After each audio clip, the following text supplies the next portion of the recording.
Something changed this year that a lot of backyard goat owners never saw coming. And if you're not paying attention, it could cost you your animals or your property rights. Across dozens of counties in 2026, zoning boards and agricultural departments quietly updated the rules on keeping livestock in residential and semi-rural areas, and goats are right at the center of it. Here's where it gets interesting. For years, many small towns treated goats like an afterthought. If you had under an acre and a couple of dairy goats for milk or brush clearing, nobody really checked on you. That's changing fast.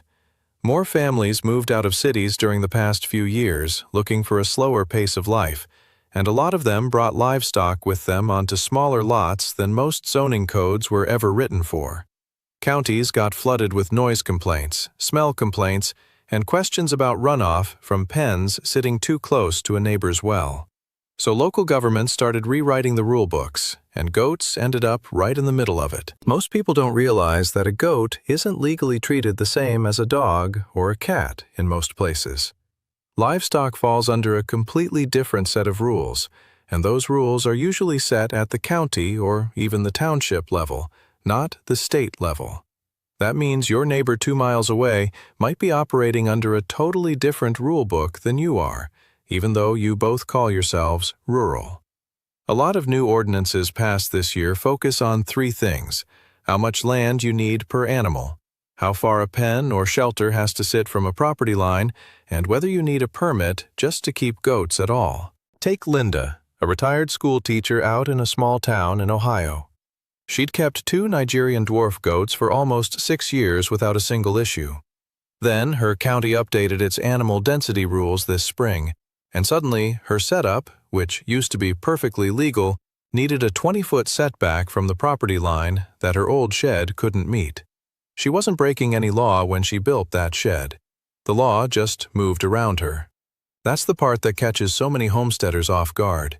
You can follow every rule perfectly, and then policy shifts and your existing setup becomes the problem. That sounds like bad news, but here's the surprising part. A lot of these new rules actually protect goat owners in the long run. Insurance agents have been pushing for clearer livestock ordinances for years because vague rules made it nearly impossible to write clean liability coverage for small acreage properties.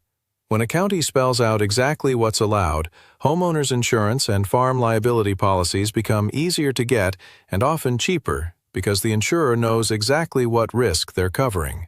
So, while the paperwork feels like a headache up front, it can save you real money down the road if a goat ever gets loose and causes an accident or property damage. This is where many homeowners get caught off guard, though. Some of these updated laws also affect how many goats you're allowed to keep, based on lot size, sometimes calculated per usable acre rather than total property size. A 5-acre lot with 2 acres of wetland might only count as 3 usable acres under the new formula. Feed store owners in rural counties say they're fielding way more questions this year from customers trying to figure out if they're still within legal limits before buying more animals. So, what should you actually do? Start by calling your county extension office or zoning department directly, not just searching online, because rules vary so much from one county to the next that general information can lead you wrong. Ask specifically about setback distances, permit requirements, and any density limits based on your lot size.